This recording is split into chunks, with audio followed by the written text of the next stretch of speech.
Good morning, this is Ms. Cliffner with your video lesson for 7.7, and it is solving inequalities. The same way we solve equations, we solve inequalities. Today's lesson is about using multiplication or division. I'm going to skip through the warm-up and just to make this video a little bit shorter. There's the warm-up where you're solving and graphing inequalities, practicing what we learned last week. Okay, so does this seem familiar to you, right? So the essential question is how can you use multiplication or division to solve an inequality? And then we have the same type of question for equations. So we're just using the inverse operations. And then remember that multiplication and division are inverse operations of each other. This is what the key idea in the Big Ideas math textbook looks like. You're basically taking an equation. So notice that this fraction bar means division. So the opposite of dividing is multiplying. And then on this one, remember a number next to a variable means multiplication. So to solve that, we do the opposite of multiplying, which is dividing. Okay, so I'm just going to go ahead and get into, here's our steps for solving equations. Same steps that we learned last week. This is reviewing equations.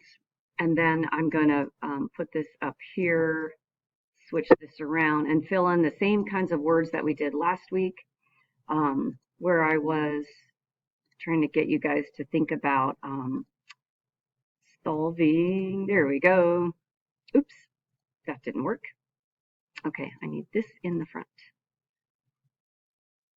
Okay, so here's what we do. We pretend that the inequality has an equal sign. So this is the same exact steps as last week for adding and subtracting inequalities.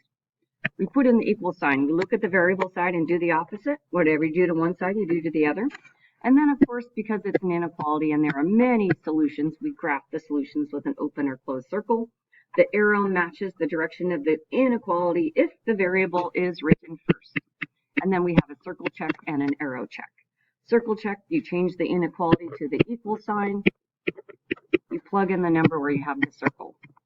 The arrow check is choose a value in the shaded region and plug the number into the inequality to check to see if it's true.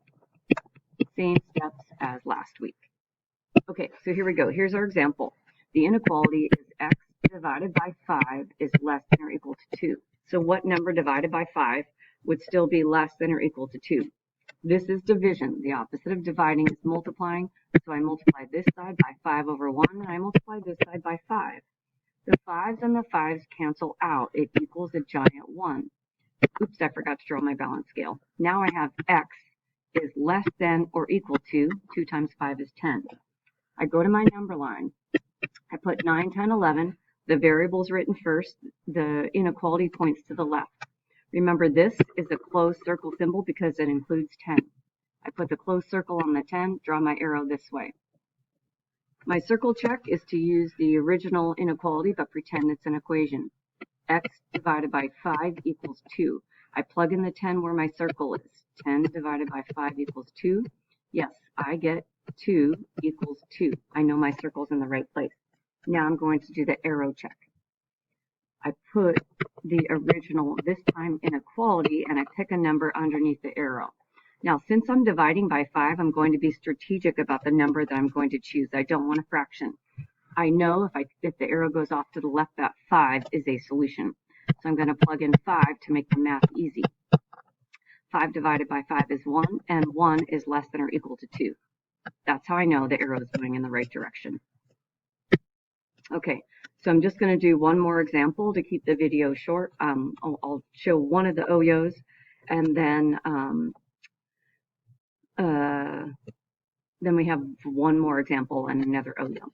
Okay, so I'm going to rewrite this equation as p over 3, just to remind myself that this is division. Well, there's the division symbol, but remember the way we multiply, I wouldn't do this, right? I probably wouldn't put times 3 like that. Some of you might be tempted to do that, but that's not really how we do the opposite operation.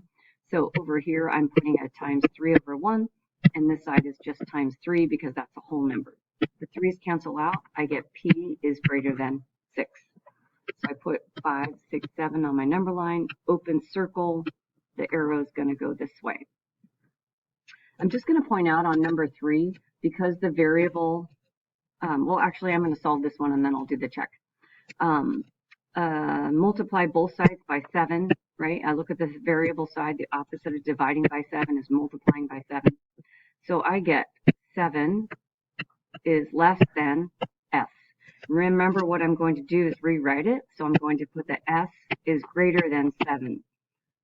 And I'm doing that so that I get the arrow going in the right direction. So this is going to be an open circle, and this arrow also goes off to the right because I'm graphing all of the numbers that are greater than 7. So my circle check looks like this. 1 is, oops, sorry, I need to put equal to. 1 equals, where's the circle? Is that 7? 7 divided by 7, yes. 7 divided by 7 is 1, check. All right, now for my arrow check. Again, I'm going to be strategic because I have to put a number over 7. So the arrow goes this way, so I'm going to pick a multiple of 7. So I'm going to use 14.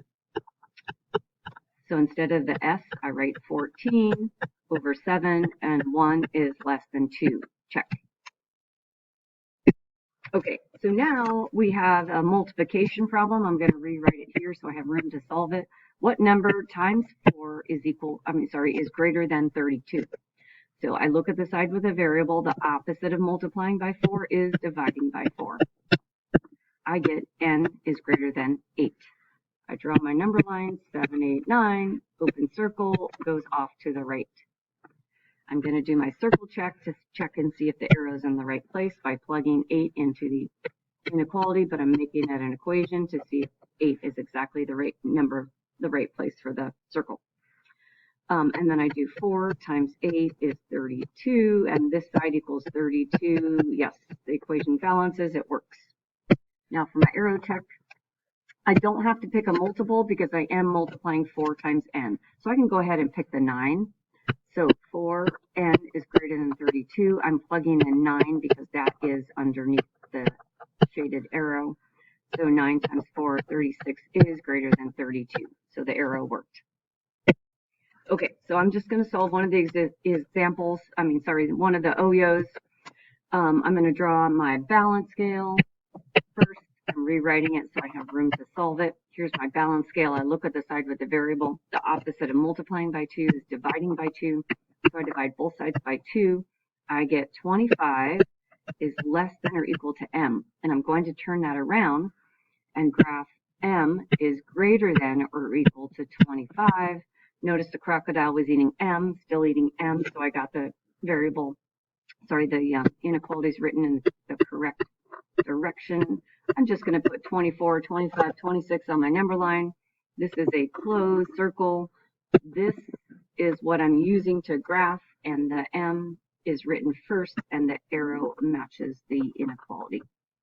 Okay, circle check, pretend it's an equation. I write 50 equals 2 times 25.